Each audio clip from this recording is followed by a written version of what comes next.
what I'm going to do is that I'm going to try to give you opportunity to just simply ask questions. So I hope we can hold that for the last 15 minutes anyway to ask questions and talk with one another. But what I'm going to do is that I'm going to give you some introduction and then move into this little packet that we have prepared and explain to you the various components.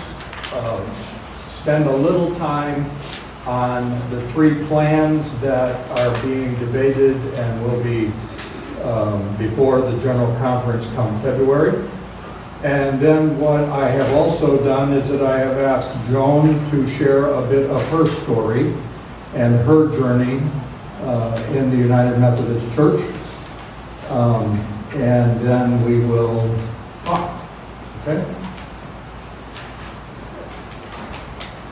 One of the things that I want to start with is that I want to start with something that I heard yesterday.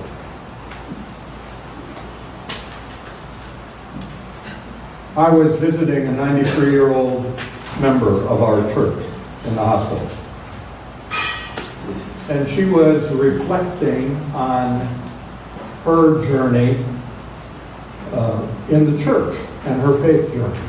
And she reflected on a period of time where she had been very involved in a United Methodist church. But what she described was that back in the day when she was younger, that a pastor had gone through a divorce.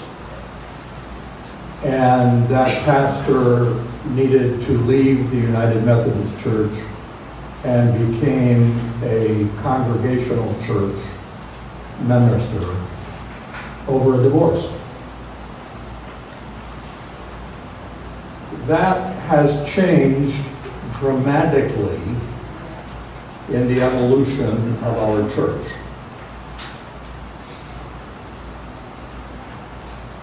But it was true. And back even in my early days in the United Methodist Church, when a pastor would go through a divorce, generally they were moved. Generally they were moved.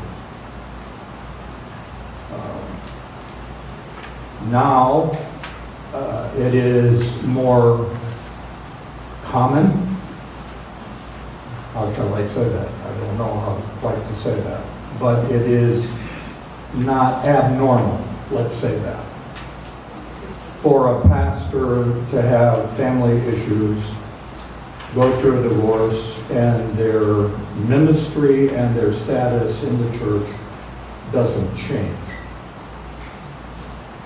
Okay? It hasn't been very long. Not very long at all. In fact, I had one pastor who was a pastor with me on the Lansing district. She was then the pastor of the Grand Ledge United Methodist Church. And she reflected on her journey into ministry being a woman. And how difficult it has been, and how divisive it had been in several of the churches that she was asked to serve. And this has been since 1968. Okay? There were 2 times when I took a woman pastor to a congregation when I was a district superintendent, and they refused on the grounds that it was a woman. And we had to sort it out. What do we do?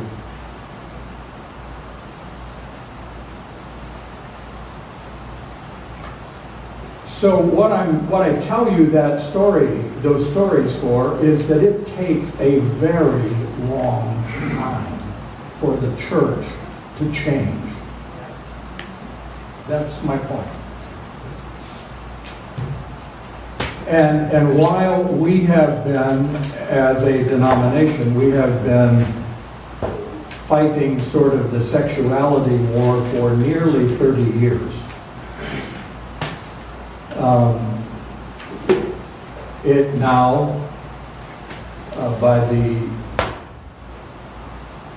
providential decision of the bishops, has said that we can't continue the way we've been. And they asked for a special act of General Conference in 2016 to name a committee called the Way Forward. And that's an important phrase, and if you have a pen and pencil, you probably ought to write that down. And because if you want to read about all of this, there are particular websites that I would encourage you to go to. And there is a website called The Way Forward.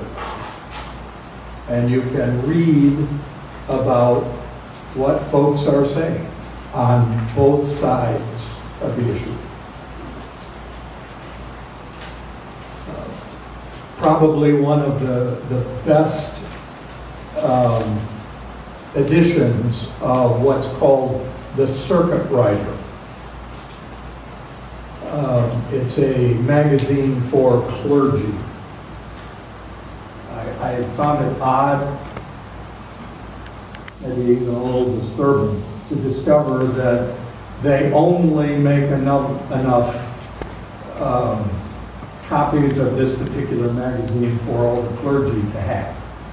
Because I called Nashville to ask for 100 extra magazines so that I could give each of you a magazine. And they said, sorry, you can go to the website and download anything you want to read, but we don't have any more magazines.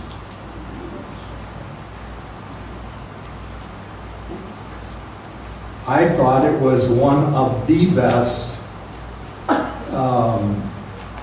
collections of articles, both for and against, what's probably going to transpire in February. And I'll tell you a little bit of my prophetic assessment in a few minutes. When I came to First Church, what I was told, both by the cabinet and district superintendents as well as the former pastor, was that First Church is a progressive congregation. And so for the first 15 months or so, I tried to find out what that meant. And while I believe, from a pastoral perspective, while I believe that there are lots of progressive individuals in this congregation, they were not unified around a progressive identity. And so we began the journey of defining. And we tried to define what that meant theologically. What does that mean pragmatically? What does it mean in the way we live our faith? And so the back two documents, the first one was a document that if you look on the very back page, it was approved on December 1st of 2015 at our annual church conference. And that is a theological definition of First Church. And we did a lot of work to get to this state. We worked on it as a staff, and then the staff took it to all of the various administrative teams for review. We took it to the Leadership Council. There was wordsmithing done at every level. But this was the final document that was taken to church conference. not just adopted by the administrative board or the church leadership council. It was adopted by the church conference as being consistent with what we understand First Church to be and how we practice ministry. So I would commend it to you. I would ask you to take it with you, read it with some regularity, ask questions, continue to ask questions. It is a document, any document that is developed in the church is a process document. It may change periodically over the course of our life together. But what you will see on the last page is number 8. We seek to be a faith community that is inclusive of all people. We welcome and celebrate all Christians who are confident in their faith and those who question their faith. We celebrate believers and agnostics, women and men, people of all races and ethnicities, those of all sexual orientations and gender identities, those of all ages, classes, and abilities.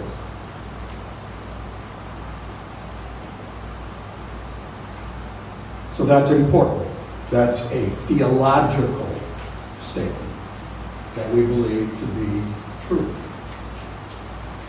Then when you back up, a statement of full inclusion, again, there was, because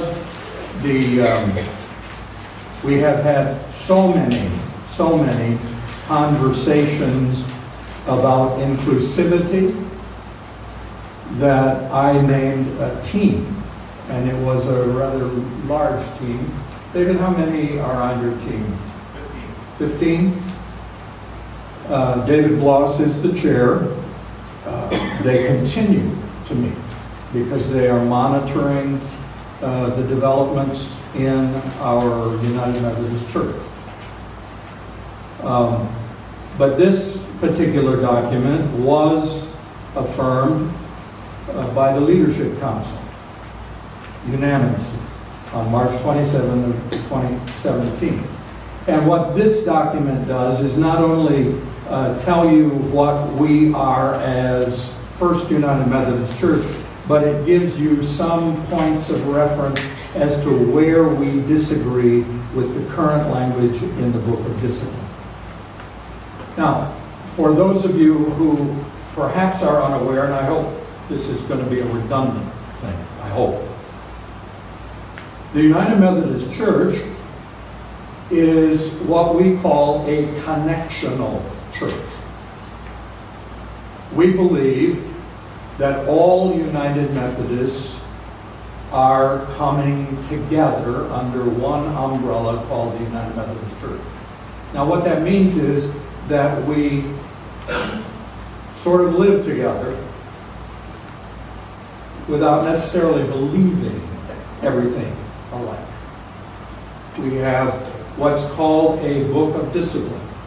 And the Book of Discipline, while it embraces our doctrinal standards, it is by and large a way in which we live out our Christian faith in our churches. The Book of Discipline gives us guidance about all sorts of things in our collective life as the church. And as a former district superintendent, it was extraordinarily valuable when congregations were in conflict. It was extraordinarily valuable when people are in struggle, not only within themselves, but perhaps with a district superintendent or a bishop or a cabinet, or all the other kinds of ways that we disagree with one another. The discipline is helpful. What is at stake and what has been at stake are phrases in the Book of Discipline that have been very scrutinized and evaluated and looked at and developed in ways that is difficult for us to continue with the current language the way it is in the Book of Discipline. And the two pieces, the two phrases that are most difficult. One is that homosexuality is incompatible with Christian teaching. That's the phrase in the Book of Discipline. And in my preparation for this conversation and this dialogue, I woke up the other night out of a dead sleep, and that phrase was in my mind when I woke up, and I thought, what is this? I generally pay attention when I wake up in the middle of the night with something going on in my head. And the only thing I can tell you, I don't really know, is I have ever asked myself before.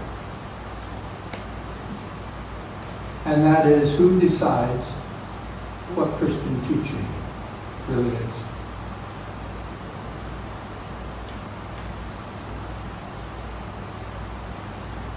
Do you have an answer? I don't.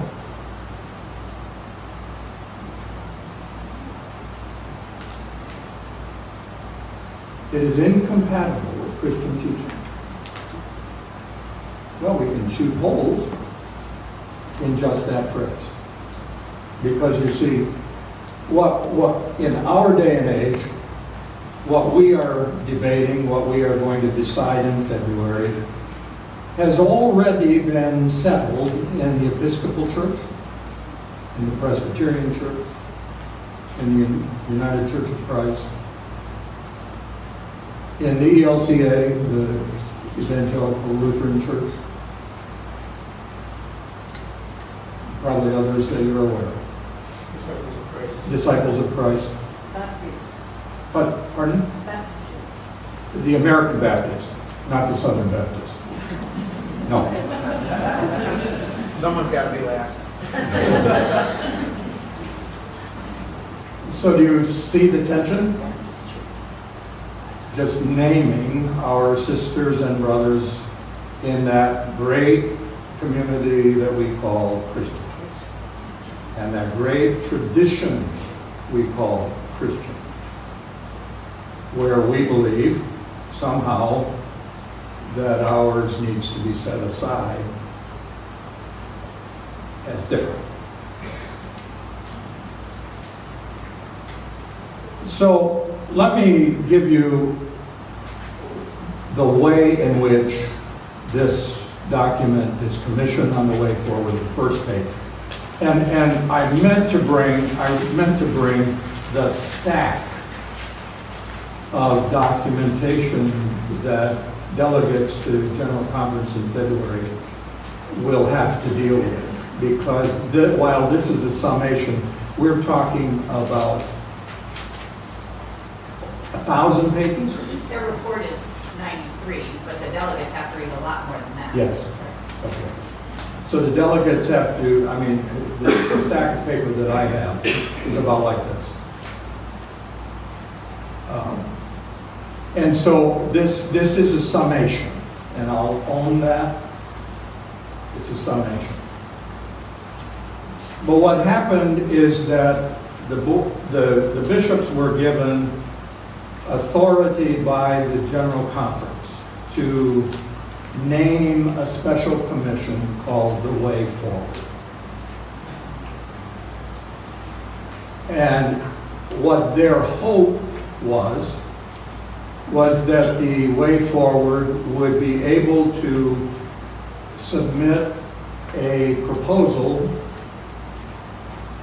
that would unite, that would bring everybody together and we could rally around one focus. Well, it became clear as the Way Forward continued to do their work that that was probably not going to happen even among that special commission. And so they believed, along with the consultation of the bishops, that they needed to offer 3 plans. I personally, having been a student of the Book of Discipline, personally, I think the connectional conference plan is a nightmare.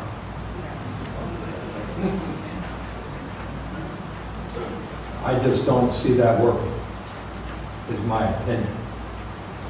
So probably that's what they'll vote on.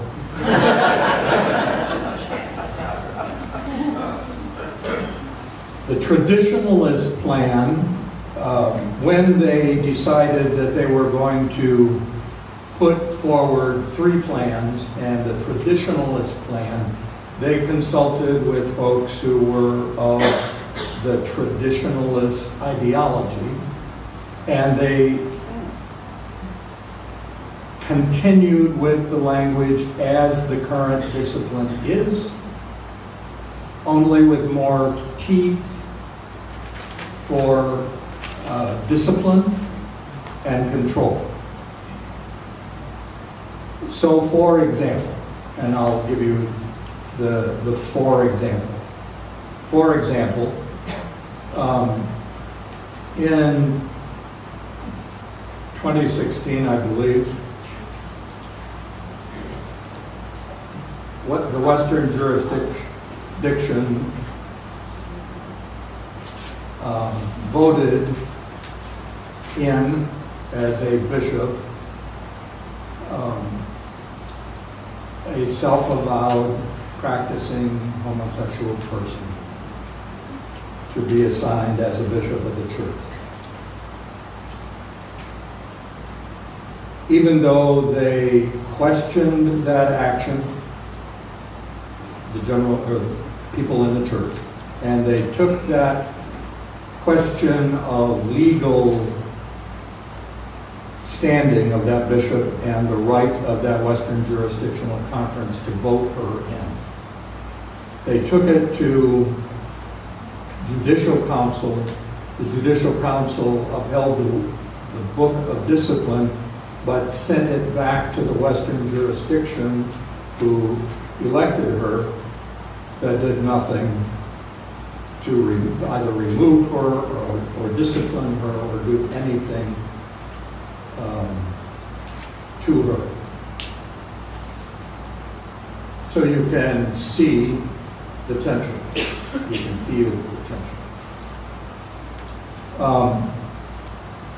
The one church plan, which is the plan that is recommended by the Council of Bishops, not unanimous, but a majority have supported the one church plan. And let me just read with you these highlights. Okay? This model would allow different United Methodists in different places to make different decisions regarding ministry with or by LGBTQ persons, rather than maintaining a single standard that operates everywhere throughout the worldwide church. This plan would remove restrictive language from the Book of Discipline and give conferences, churches, and pastors the flexibility to uniquely reach their missional context in relation to human sexuality without changing the connectional nature of the United Methodist Church. United Methodists in Central Conference in Africa, Asia, and Europe would retain the authority to adapt. That's an important word. To adapt the Book of Discipline and could continue to include their traditional language and values.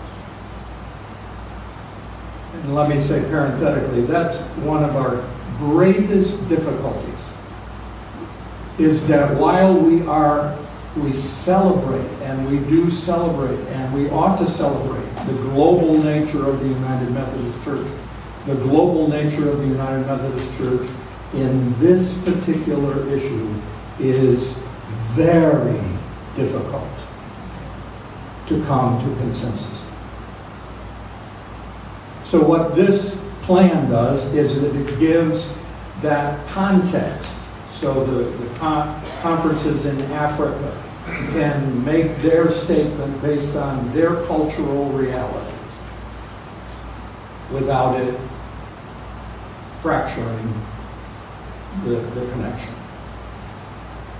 But this plan would, and this is a final one, this plan would also protect the rights of United Methodists whose theological convictions will not allow them to perform same-sex weddings or ordain LGBTQ people. So that is the nutshell of the One Church plan.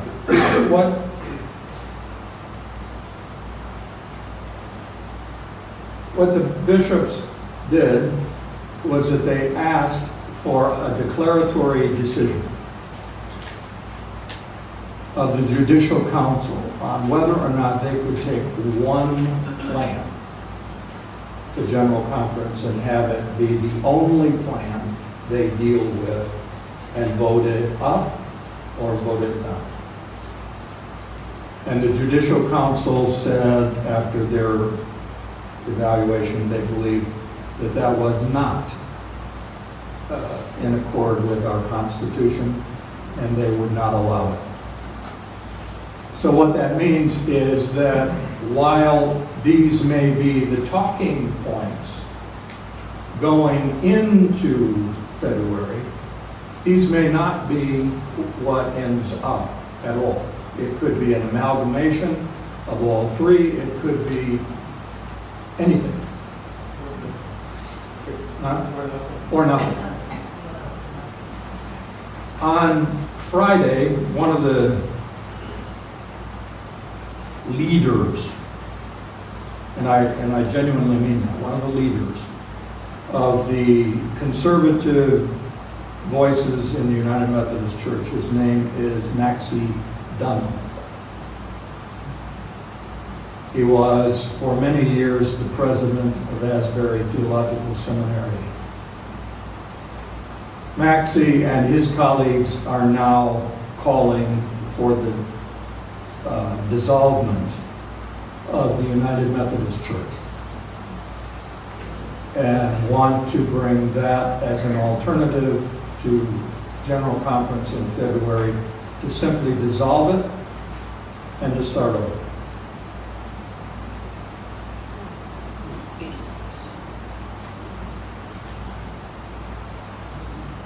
So, between today and what we talk about today, may be salient for today, it may not be salient at all come February. Okay? So, now I'm going to segue, and by this segue, what I'm going to do is I'm just going to introduce Joan by saying this.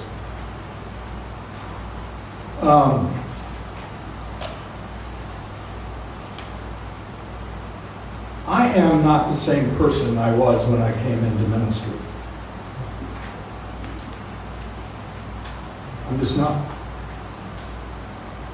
I grew up in the Assemblies of God,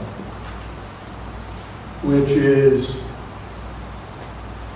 very conservative, very evangelical.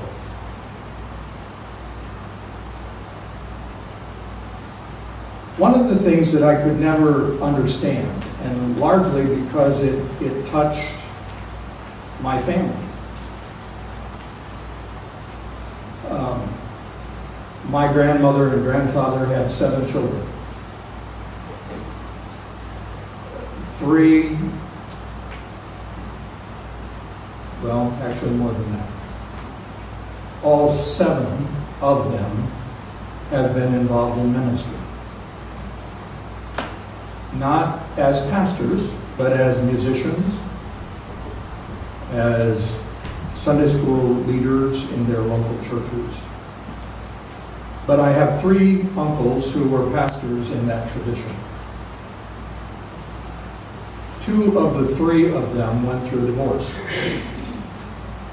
And they got put out.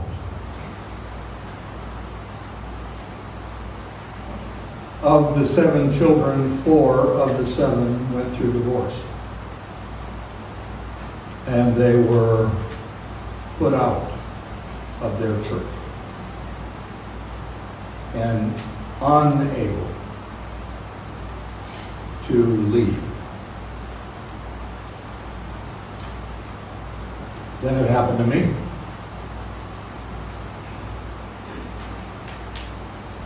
And while I was a step ahead of them and knew what the deal was, I didn't allow them to put me out.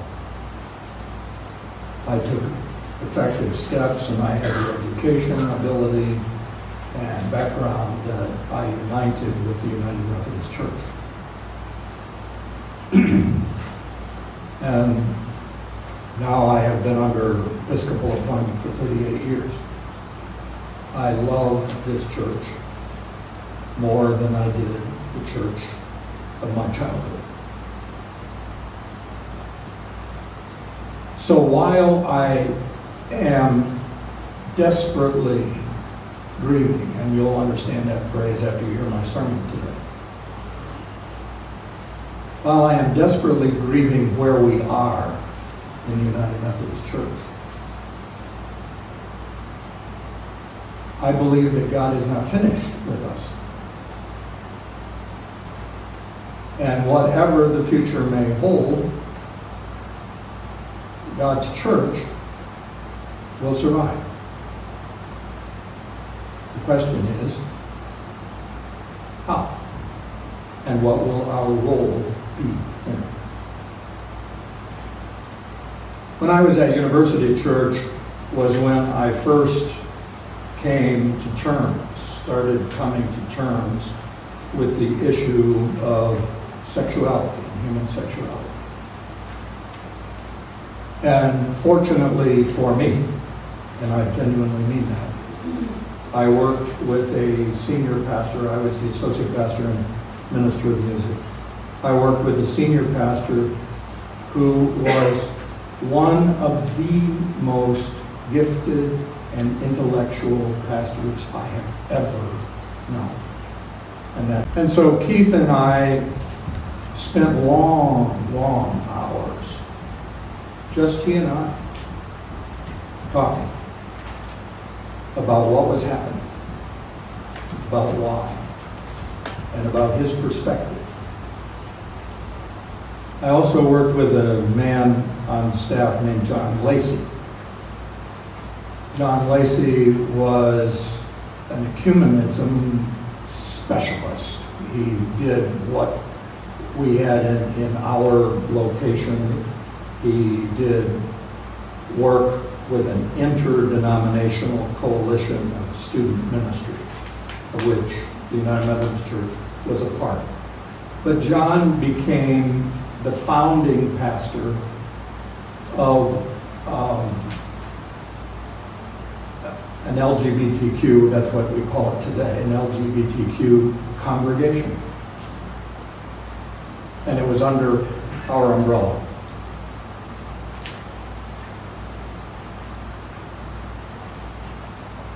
But the kicker for me was that I was the minister of music. I was the music director. And my organist, Bruce Williams, was gay. And what Bruce and I forged, not only in our friendship, but in our ability to talk with each other, exemplified by the fact that when I left University Church, I took Bruce with me to Ingham Medical Center as my administrative assistant. He had done work to become an administrative assistant at Lansing Community College. And even though he almost had his PhD in music composition, he never completed it, but went a different direction, and I took advantage of that. And Bruce was an incredible partner in ministry for the 6 years that I was at Hingham Medical Center. He taught me a lot. At Mason, there were some voices in that congregation that wanted us to become what they called at the time a confessing movement church.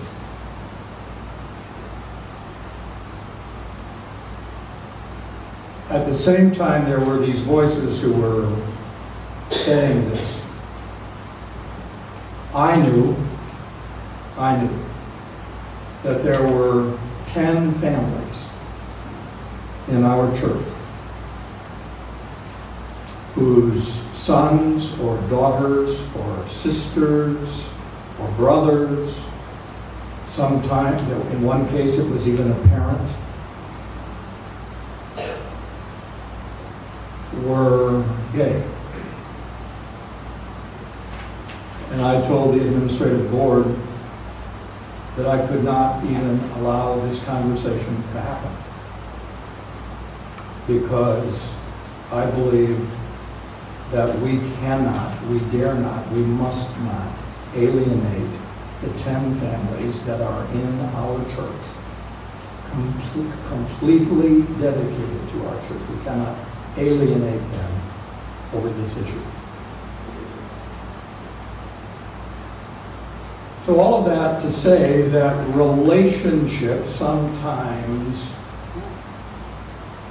trumps ideology. And we don't often think about that. There are times when things that we hold dear because we have engaged somebody that is different from us, and we listen carefully, and we listen openly, and we listen with an open heart and mind. Sometimes we discover that maybe we're wrong.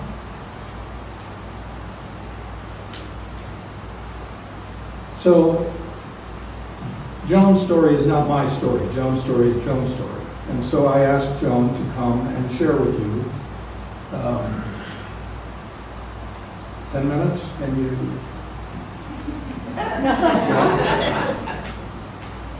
Come.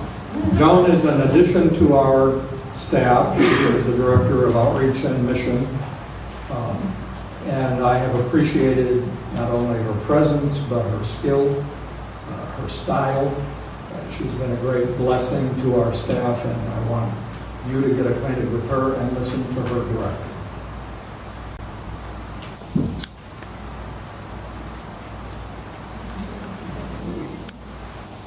Hello. So in these conversations, they necessarily involve a lot of language about LGBTQ people. So I'm really grateful that Pastor Bob has that perspective of inviting me to share my story and inviting us to be relational around this. It was a blessing. So anyway, about 5 years ago, I began discerning a call to ministry. Specifically, I was perceiving God calling me to leave my career as a music professor and to attend seminary and then to become a pastor in the United Methodist Church. And as one might expect, I had a few questions before I could sort of pursue that to work through. Some of the questions were like, why would God be calling me to this? And am I really equipped to lead congregations in that way? Can I preach? Will I be able to pay off my student loans? Those kind of questions. And as it turns out, a lot of clergy end up having those kinds of questions as they're pursuing possible ministry.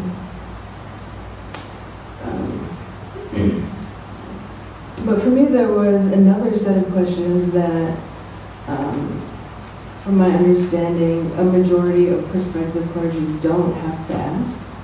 Namely, why would I attempt to serve in a denomination whose doors are not yet open to me because of my orientation and marital status?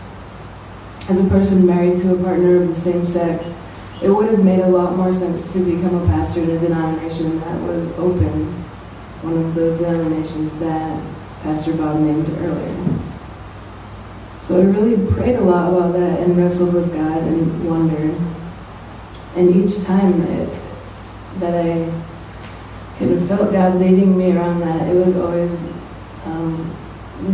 these Methodist people are your people. So, well, God's not surprised by my orientation. And this God who was calling me was also is aware of what's happening in our denomination. So I had to finally kind of let go and say, well, I have to trust God on this and just move forward. So then at that point, the key question became for me, how do I move forward in a candidacy process like this, being who I am, with the most integrity that I could? And throughout the process, a number of United Methodists, who I believe were all trying to be supportive, encouraged me in different ways. And a lot of those ways were pretty difficult to hear. There was a lot of encouragement to be silent or dishonest until I could make it through the process. And then there were other times where people said, well, if you just were to get divorced, then you could serve. Stuff like that. So those conversations were challenging, although I do believe they were coming from a place of sort of hope for me in my ministry. It was difficult. And ultimately, I just felt that the only way to honor God's call and to honor my marriage and truly to honor the people I would end up serving in future congregations would be to move through this as authentically and honestly as I could about who I am. And so that's what I did. I really tried to bring the fullness of myself to each step of the process. And that wasn't easy. And I was kind of told that I wouldn't get very far as a candidate for ministry in the United Methodist Church. So then the nuts and bolts of what ended up happening were that every time I met with my DS or went before my district committee on ministry or ultimately before the board of ordained ministry, with all of that stuff clearly on the table, people kept affirming my call and saying yes. I was surprised each time, but it was truly felt like the Holy Spirit would show up and that hearts were kind of changed around that. Just in that moment, I could often feel that. And then in fact, I was, because LGBTQ people end up inadvertently being pioneers in things, not wanting to necessarily, but I was the first person in West Michigan who went through the Board of Ordained Ministry interviews openly married to a partner of the same sex. And they voted to recommend me for commissioning and provisional membership. My understanding is that vote was fairly unanimous.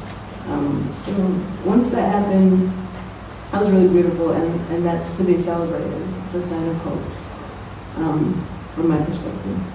And once that happened, though, things got kind of real on the cabinet level, because namely the bishop was kind of had to make a decision of whether he would break the discipline and follow the board's recommendation and commission and appoint me at this time, or if it was better to wait until stuff happened in February, with that being so close to a vote. Is now the time to break rules or not? Was kind of the conversation we had. And I want to say that we had really great conversations together. A lot of times the cabinet around LGBTQ matters are painted as sort of, we have to follow the discipline and not very kind, but our bishop is very kind. and graceful, and he was very supportive of me and my ministry. But ultimately, we sent a letter together to the Board of Ordained Ministry telling them that we're putting my process on hold until after February. So that was the decision there. So that puts me now in a kind of a strange liminal space until then. I'm technically approved by the board for commissioning and provisional membership, but not yet officially commissioned or appointed. So I don't know what I am. My seminary colleagues who similarly passed through the board, went through all the steps I went through, graduated, all of that, are now commissioned and appointed as pastors. And they post a lot about that on Facebook. But I'm not. And really the only reason is because I'm married to a partner of the same sex. And that's really hard. But on the other hand, there were key leadership in the Methodist Church who came together to find a place for me to serve during this time. That's here. And that's been really beautiful. So there's both hard and beautiful in my story. And right now, it's okay to live in that tension for me. I feel that I'm really called to be a prophetic voice within the denomination at this time. There's other LGBTQ folk that for whatever reason can't be, and that's okay too. And so I want to just close by saying this, that I think what we're doing here together in ministry at First Church is a prophetic sign of how I believe God desires and is calling the church to be. You've welcomed me and my wife, and it's not been sort of a big deal, and it's been okay, and you've made space for us, and you've allowed us to serve with you in authentic relationship. And we're getting to know God better, we're doing ministry together, and just as every other part of me, it's not like this one sort of separate thing. It feels integrated. And so I'm grateful for that. And I believe that this story points to the fact that God is up to something. And in the midst of difficult stuff, I think there are good and hopeful things happening in the church. And I'm happy to sit down and have a conversation with you anytime you want. So just reach out.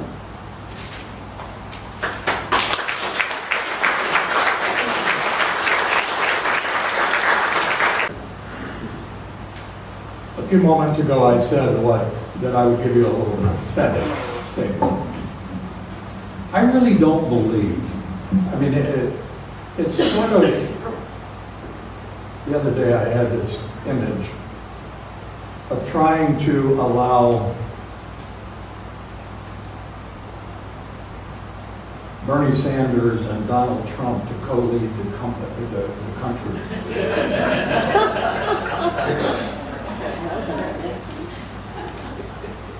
That's kind of where we are in church.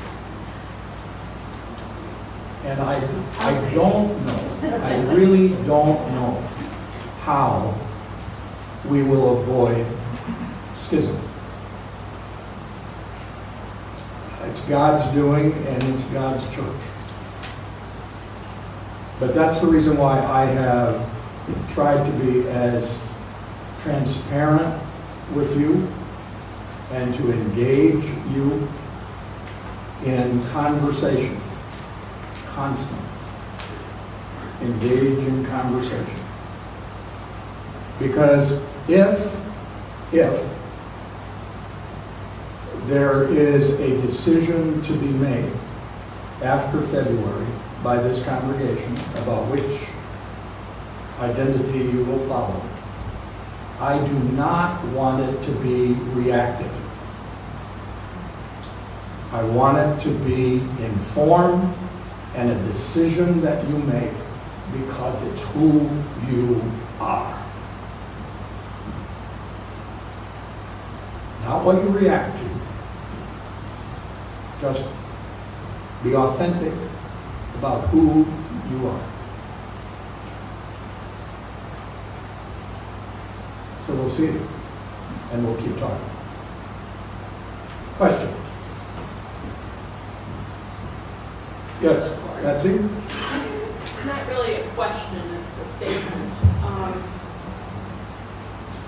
I think that one of our greatest treasures as Methodists is Joan VanDessel's quadrilateral. And I have a real hard time understanding people that exclude that over Scripture. I mean, when it's part of our basic faith, it's part of my basic faith is the quadrilateral. So Patsy's statement has to do with the Methodist quadrilateral of how we test our doctrinal understanding through Scripture, tradition, reason, and experience. And what she is saying is that she is sad when she hears someone only focus on Scripture. Dale? I guess I'm a little bit simplistic, but I base my faith on two things, really. First is that him without sin cast the first stone. And the second one is, I can't quote that exactly, but basically it's not a command to judge or something. It gets very simple after that. I'm going to start walking around here. Well, as I said, I'm kind of simple, but I have two guidelines that I follow. One is that him without sin cast the first stone. Well, I apologize, but I don't see anybody here without sin. And the other is, the Bible says we're not to judge people. That's up to God. And so, what's the problem here? I have a real difficulty with some of the restrictions of the church here.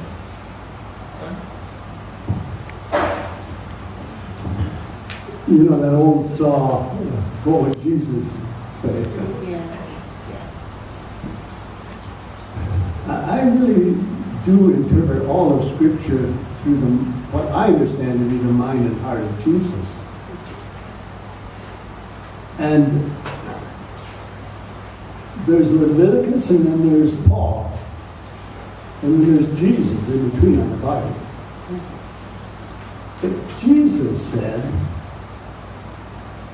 they say unto you, your King James Version, but I say unto you. We need to center our faith on Jesus and the all-inclusiveness of his embrace. Amen.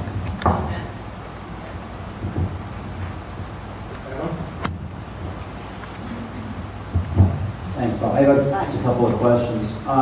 Can you provide any insight? I mean, I see a traditional plan, what I view as a compromise plan, an administrative quagmire plan, and then there's no progressive plan. And I find that interesting in terms of church identity. Maybe you could provide some insight as to why there's not, if there's a conservative or traditional plan, why there's not a full acceptance plan. And then also, under the one church plan, would that, in terms of reach, would that loosen what I understand are at least informal restrictions on church spending and mission work to support LGBTQ advocacy and organizations that support those?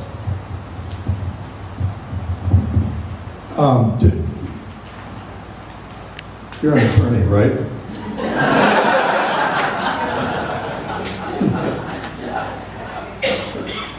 So I'm going to sort of dodge. Because in reality,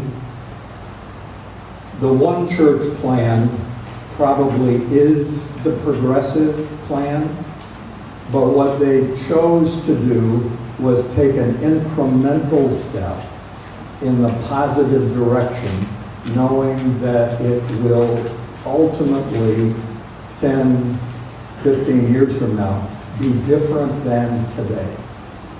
But this is a beginning point that they could use as compromise to get the ball going. Okay? That's the best I can answer you.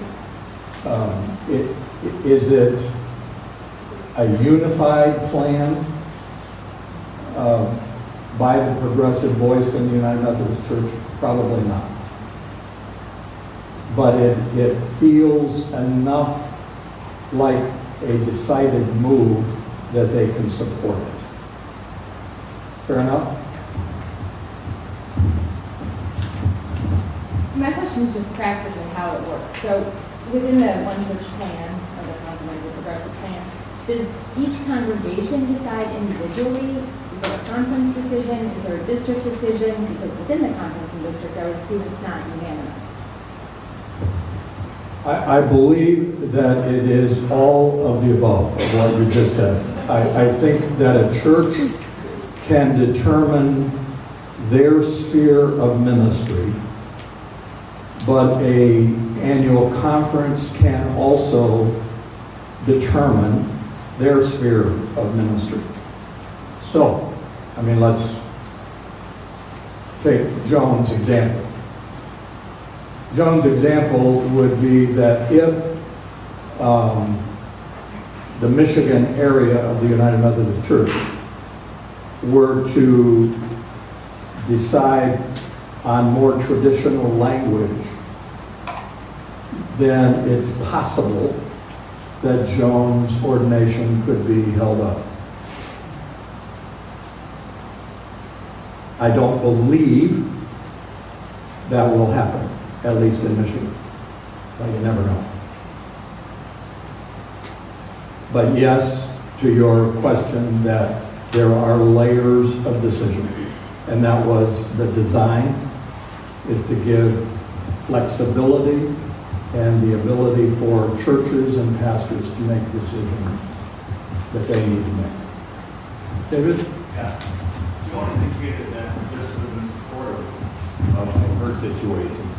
And we know that the bishop went through a listening tour of experience when he met on his call. If in fact the one church plan is adopted, it seems to me the bishop's going to have a strong voice in which direction Michigan goes. Given his experience, given what he did with Joan's situation, do you have any idea of what his view of the world is?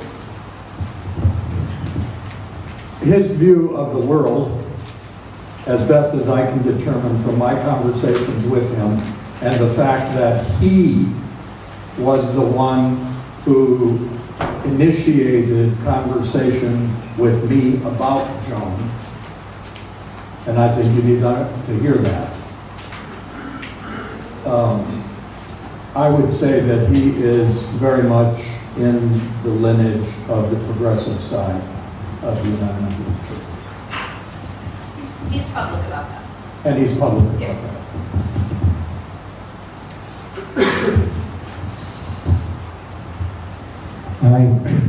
I was at University of Michigan in college in the 60s during the real height of ecumenical movement and the what looked to be the promise of that.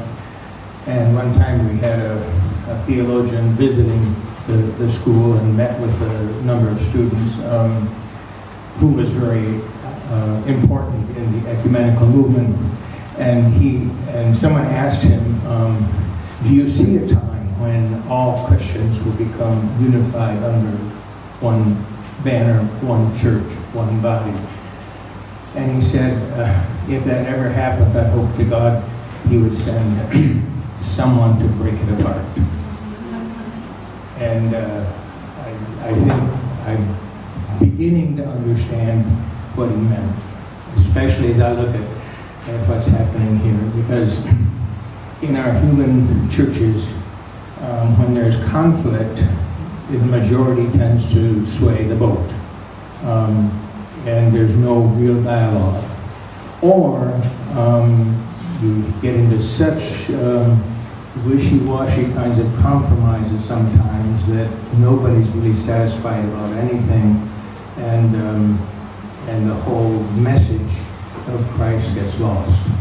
And I think that's kind of where we are. That's what I feel. Right now, as far as the connection goes, I really support the one church plan. And as far as my own theological feelings are, I would support, strongly support schism and going our separate ways. So.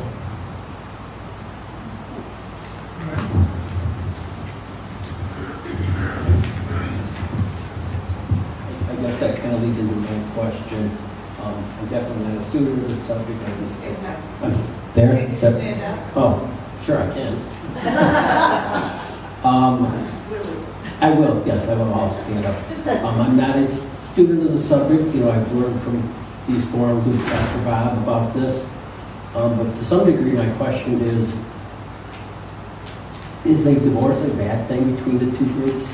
We put so much energy and so much effort into this, and maybe it is time to split so that we can go on to do better things and they can continue to do their thing versus this continuous conflict that we're having. So I'd like your thoughts on that. I mean, it's hard to divorce. You said you've gone through it personally, but I know people, from friends of mine who said their parents stayed together and it was pure chaos the whole time, and other ones said my parents divorced and they got along after that, and it was much better for me and much better for my development. And I think that's a weighty decision, and I can't decide. The issue that I was surprised at. Let me put it that way. I was surprised when I read what Maxie Dunham wrote Friday about dissolving and just calling it and say, start over. We're never gonna agree. We're never gonna be able to pull this together in a way in which everybody's gonna be happy. So let's just call it. And so that was his. So your point's well taken. I tend to be simplistic about this, and I'm in Dale's camp. Aren't we all God's children?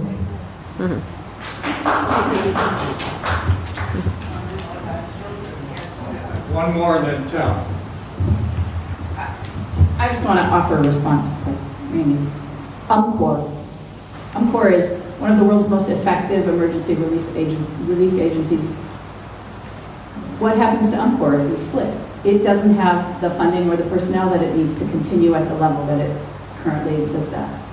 What happens to Africa University, an incredibly important educational institution in a continent that needs it desperately? It would die. What happens to our pension? No, the pension board has already said, you're fine. Yeah. We can't just let today be the only time we sit down and talk about this very important issue, and I know that change is never easy. And so what we've put together in connection and concert with our theological statement, point number 8, which is on the back page of Bob's handout, is a week of conversation, not just for our church, but for many churches who are going through this conversation. And so we've designed what we're calling Inclusive First.